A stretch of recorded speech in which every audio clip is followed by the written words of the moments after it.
안녕하세요. 사랑하는 성도님, 부활의 주님이 우리와 함께 하십니다.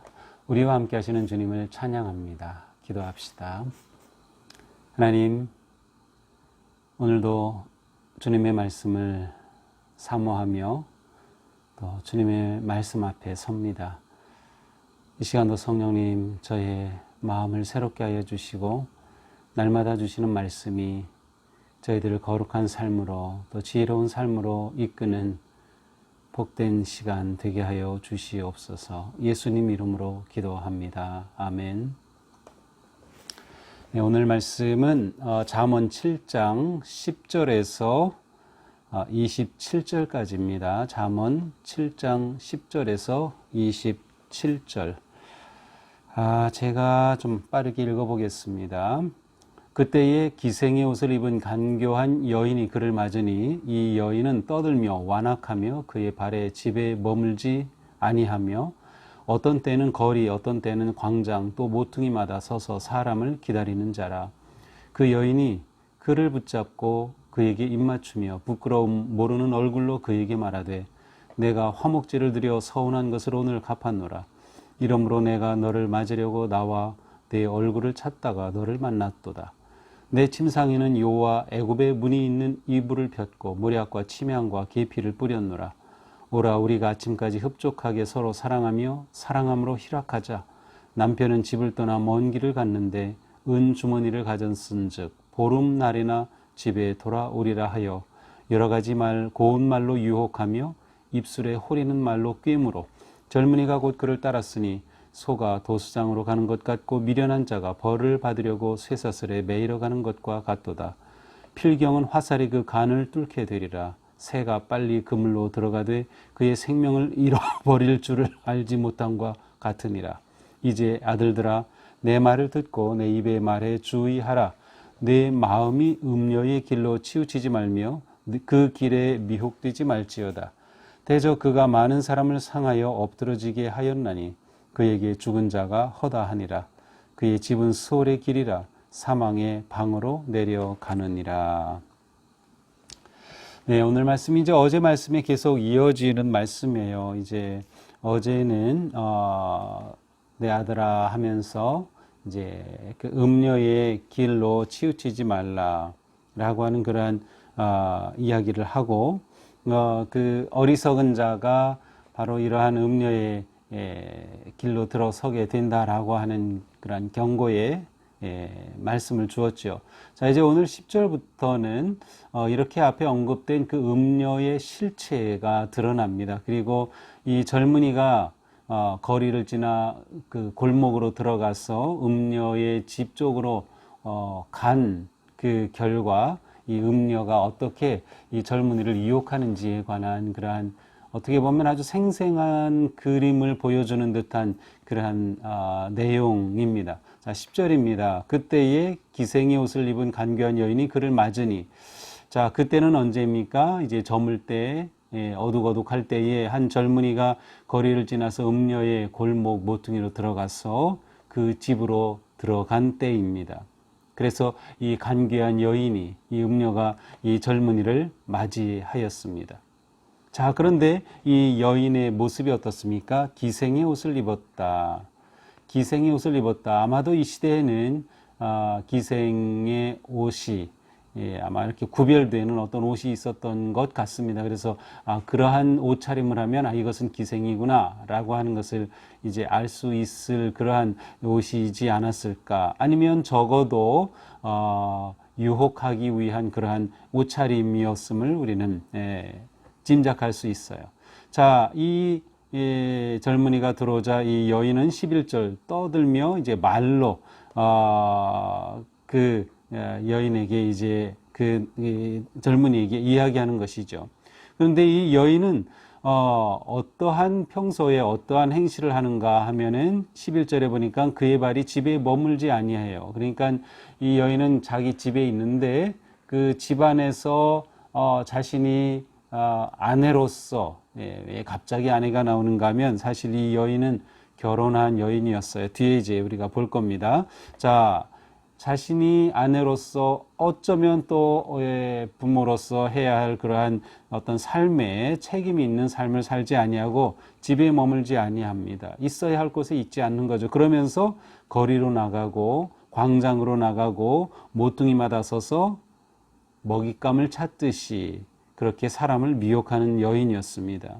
13절이죠. 그 여인이 그를 붙잡고 그에게 입맞춤에 부끄러움 모르는 얼굴로 그에게 말하되, 이제 이 젊은이가 들어오자 그를 붙잡으면서 부끄러운 줄도 모른 그러한 모습으로 입맞추더니 말을 합니다. 14절, 내가 화목제를 드려 서운한 것으로 갚았노라. 화목제를 드려 서운한 것을 어떻게 보면 아주 거룩한 제사까지 다 드렸어요. 그런데 사실 여기서 말하는 화목제라고 하는 것은, 이제 화목제는 이스라엘 백성들이 드린 여러 제사가 있지만 그 중에서 제사를 드린 후에 그 제물로 드려진 그 제물을 함께 나누어 먹는 것이 화목제물이었습니다. 그러니까 이 여인의 표현은 이제 아주 음식이 잘 준비되었다, 그러한 뜻입니다. 15절, 내가 너를 맞으려고 나와 내 얼굴을 찾다가 너를 만났도다. 사실 이 여인은 뭐 이 젊은이를 딱 콕 집어서 기다렸겠어요. 먹잇감을 찾으러 나갔다가 이 사람을 만나고서 마치 이 사람 한 사람을 기다렸다는 듯이 내가 내 얼굴을 찾다가 너를 만났다 합니다. 그러면서 16절, 내 침상은 이집트에서 들여온 아주 최고급 수입산 이불이 펼쳐 있고 모리약이 있고 침향이 있고 계피가 있다. 아주 향수 향료로 그렇게 침실이 준비되어 있다라고 말합니다. 아주 감성을 자극하는 그러한 표현을 사용하죠. 오라, 우리가 아침까지 흡족하게 서로 사랑하며 사랑함으로 희락하자. 그러니 밤새도록 우리가 서로 사랑하며 사랑으로 희락하자. 이렇게 이 사람에게 말합니다. 19절, 남편은 집을 떠나 먼 길을 갔는데 은주머니를 가졌은즉 보름달에나 집에 돌아오리라. 아하, 그러고 보니 이 여인은 결혼한 남편이 있는 여인이었어요. 남편이 집을 떠나서 먼 길을 갔다. 그것도 은주머니, 아주 지갑에 두둑하게 돈을 가지고 가서 보름은 지나야 올 것이다 라고 말하면서 이 남자에게 안심시켜 줍니다. 21절, 여러 가지 고운 말로 유혹하며 입술에 후리는 말로 꿰물어. 여기서 고운 말이라고 되어 있는데 이 단어 자체는 가르침이라는 뜻입니다. 자, 그러니까 지금 이 본문은 아주 대조적인 모습을 보여주죠. 이 여인의 말도 일종의 가르침과 같아요. 그런데 이 젊은이에게 어느 가르침을 내가 선택한 것이냐라고 질문하는 셈입니다. 이 여인의 호리는 말로 말하는 그 가르침, 아니면 지혜로운 말의 가르침, 내가 어느 가르침을 듣는 것이냐라는 그러한 질문이 그 안에 담겨 있는 셈이죠. 입술에 호리는 말로 꿰물어. 자, 이것이 이제 이 여인의 그 정체가 드러난 모습이죠. 자, 이 남자는 여인의 유혹에 이끌려서 그 집으로 들어갔고, 이 여인은 온갖 말로 유혹하고 있습니다. 이 여인의 유혹하는 모습을 보면 외적인 감각적인 그러한 표현과 말을 통해서 이 남성의 마음을 유혹하고 흔들고 있음을 알 수 있습니다. 유혹은 외적 감각을 통해서 내면의 마음을 흔들게 됩니다. 외적 감각, 이 여인의 차려입은 그러한 겉모습, 옷차림, 어쩌면 진한 화장일 수도 있고요. 이러한 것들 또한 그녀의 입에서 나오는 말들로, 호리는 말로 이 남성을 유혹하게 되죠. 그때 이 남성은 이 유혹 앞에 자신의 내면, 곧 생각과 마음이 흔들리게 되는 것입니다. 더군다나 여기에는 음식이 준비되어 있다. 이집트에서 수입해온 최고급의 것으로 준비되어 있다라는 그러한 아주 생각과 상상력을 자극하고 감성을 자극하는 그러한 말로 유혹을 하고 있습니다. 그러면서 우리가 흡족하게 사랑하자, 밤늦도록 내일 아침까지 우리가 사랑으로 즐기자, 이렇게 유혹을 하고 있습니다. 자, 그런데 이 여인의 말 가운데 애굽, 이집트에서 가져온 이불을 폈고 모리약과 침향과 계피를 뿌렸노라. 자, 근데 이 단어가 의미하는 아주 깊은 뜻이 있어요. 자, 이불은 천이란 뜻입니다. 천이 펼쳐졌고 모략과 치명. 이 모략과 치명 어디서 많이 듣던 것 아닌가요? 사람이 죽을 때 사용하는 그러한 장례용품도 바로 이 모략과 치명입니다. 예수님이 십자가에 달리신 후 돌아가셨을 때 그 여인들이 찾아갔을 때 바로 향료를 가지고 갔을 때 이러한 것을 가지고 갔죠. 자, 그러니까 이 여인이 이 향품을 이렇게 유혹하는 말로 말하고 있지만 사실 이것은 이 남자의 장례를 준비하는 것과 같은 셈이에요. 굉장히 이러한 암묵적인 그러한 암시가 담겨 있는 것이 아닌가 하는 그러한 생각도 우리가 해볼 수 있습니다. 자, 유혹은 곳곳에 숨어 있습니다. 이 남자가 걷는 그 길목마다 이 남자가 이 여인 앞에 섰을 때 여인이 하는 말을 통해 겉으로 드러나는 외모를 통해 모습을 통해 다양한 것들이 유혹을 하고 있습니다. 자, 이러한 상황 속에서 이 남자는 이 여인의 꾀에 유혹에 넘어가고 말았습니다. 22절이죠. 젊은이가 곧 그를 따랐으니 유혹에 넘어가고 말았어요. 이 결과는 무엇인가요? 그 모습이 마치 소가 도살장으로 가는 것 같고, 소가 코 꿰어가지고 도살장으로 끌려가는 모습과 같다고 이 지혜자는 말하고 있어요. 미련한 자가 벌을 받으려고 쇠사슬에 매이러 가는 것 같도다. 사형수가 벌을 받기 위해 쇠사슬에 매어 끌려가는 모습으로 묘사하고 있어요. 필경은 화살이 그 간을 뚫게 되리라. 그래서 간, 이스라엘 백성들에게 고대의 간은 심장과 함께 생명의 상징이었어요. 그러니까 화살이 간을 뚫는다는 것은 그의 생명이 사라지는 거죠. 그의 인생이 멸망하는 겁니다. 죽은 인생이 되는 것이죠. 새가 빨리 그물로 들어가되 그의 생명을 잃어버린 줄 알지 못한 것 같으니라. 마치 덫을 놓았는데 새가 그것도 모르고 그물로 들어가 걸려드는 것과 같은 모습으로 이렇게 이 남자의 모습을 설명하고 있습니다. 자, 이러한 이야기를 들려준 후에 이 지혜는 이렇게 말합니다. 24절, 이제 아들들아 내 말을 듣고 내 입의 말에 주의하라. 내가 지금 너에게 주는 이 말 잘 듣고 주의해야 한다. 내 마음이 음녀의 길로 치우치지 말며 그 길에 미혹되지 말지어다. 대저 그가 많은 사람을 상하게 엎드러지게 하였나니 그에게 죽은 자가 허다하니라. 그의 집은 수월의 길이라 사망의 방으로 내려가느니라. 내가 너에게 간절하게 부탁한다. 내 마음이 음녀의 길로 치우치지 않도록 하여라. 이 음녀는 이미 많은 사람들을 죽음의 길로 몰고 갔다. 그 앞에 어슬렁거리지도 말아라. 그를 따라갔다가는 수월의 길, 죽음의 길, 멸망의 길, 지옥의 길이 되고 말 것이다. 사망의 방으로 내려가는 것이다. 이 음녀의 방은 너에게 사망의 방, 죽음의 무덤이 되고 말 것이다 라고 경고합니다. 자, 오늘 본문은 이처럼 한 젊은이가 음녀에게로 들어가는 그러한 한 장면을 아주 생생하게 이렇게 들려준 후에 이 아들에게 훈계의 말씀을 주는 형태로 되어 있습니다. 자, 오늘 말씀을 보면서 우리는 많은 것들을 생각하게 됩니다. 지금 우리가 사는 이 사회는 굉장으로 문란하고 성적으로 문란하고 음란한 시대입니다. 이런 시대 속에서 우리가 지혜롭게 우리의 믿음과 삶을 지키며 살아가는 길이 무엇일까를 생각하게 됩니다. 무엇보다 우리 주변엔 항상 유혹이 가득하다는 것을 우리는 인식해야 합니다. 특별히 요즘은 스마트폰을 사용하면서 이 스마트폰을 통한 유혹이 엄청납니다. 특별히 우리 다음 세대의 자녀들이 이 유혹과 마주하고 있는 그러한 삶의 자리가 곳곳에 숨어 있어요. 우리뿐만 아니라 우리 다음 세대를 생각할 때 정말 심각한 문제가 아닐 수 없습니다. 감각을 자극하는 그러한 광고나 그러한 이미지, 그러한 영상과 사진들이 가득한 이 세상입니다. 자, 이러한 세상 속에서 우리가 어떻게 해야 할까를 우리는 생각해 보게 됩니다.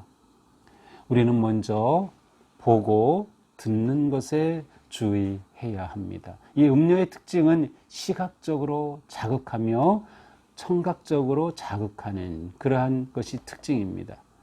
지금 우리 시대의 모든 음란한 것들이 그렇습니다. 시각적으로, 청각적으로 자극하는 것이죠. 그래서 우리는 보고 듣는 것을 조심해야 한다. 이 쾌락이 우리에게 행복이라고 하는 착각을 불러일으킵니다. 그래서 참된 행복과 만족은 하나님이 주신 그 경계 안에서 누리는 것이다. 하나님이 정해주신 가정이라고 하는, 또 하나님이 정해주신 관계 안에서 누리는 것이다. 이 여인이 고운 말로 유익하고 흡족하게 서로 사랑하자고 하지만 그것은 거짓된 사랑일 뿐입니다. 참된 행복이 아니기 때문이죠. 진정한 행복은 하나님이 정해주신 경계 안에서 누리게 된다. 동시에 우리는 세상의 이러한 유혹에 대해 경계해야 한다는 것이죠. 이것을 지키지 못할 때 개인이 또 공동체가 가정이 무너지게 되는 것이죠. 음녀의 가르침에 넘어갈 것인지 아니면 지혜자의 가르침을 순종할 것인지를 계속 바르게 분별하고 선택해야 할 것입니다. 또한 우리는 미련한 선택의 결과를 생각해야 한다는 것이죠. 마지막에 이 지혜는 그 결말이 어떻게 되는지를 분명하게 보여주고 있어요. 그것은 사망의 방으로 들어가는 것이다. 그러니 미혹되지 말아라. 이미 많은 사람들이 그렇게 죽음에 이르렀다. 마치 이 음녀는 그 당시에 신화에 나오는 전쟁의 여신과 같아서 그 여신이 수많은 사람들을 전쟁에서 죽이고 쓰러뜨린 것과 같이 그렇게 사람들을 무너뜨리고 있는데 그 결국은 사망의 방일 뿐이다. 이것을 생각한다고 하면 이 유혹으로부터 벗어나 자신을 지켜야 한다는 것을 알 수 있습니다.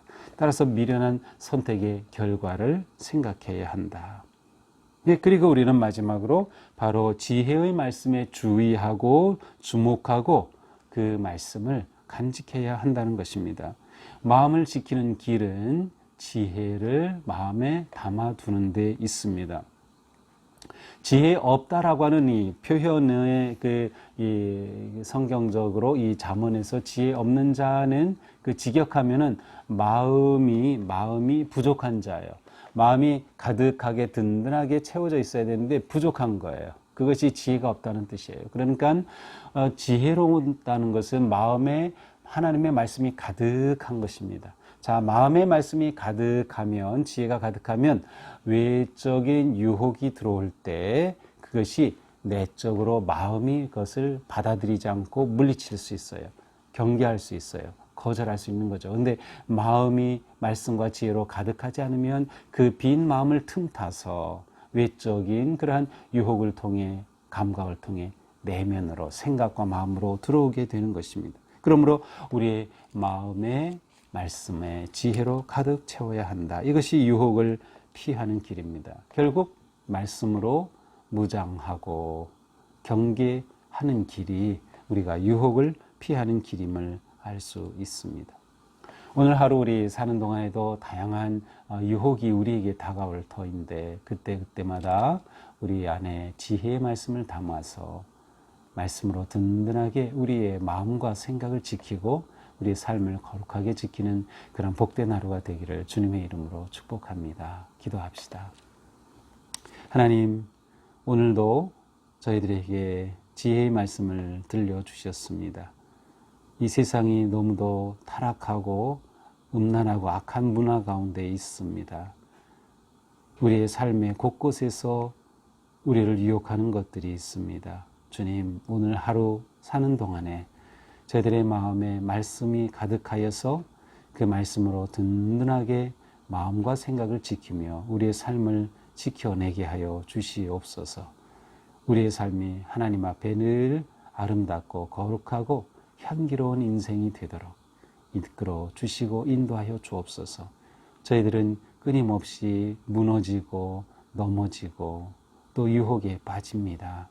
성령님 저희들을 잡아주시고 더욱 성령님 의지하여 저희들이 이겨낼 수 있도록 지켜주시옵소서. 예수님 이름으로 기도합니다. 아멘. 네, 오늘도 주님 은혜 안에서 거룩하고 복된 하루가 되기를 축복합니다. 사랑합니다.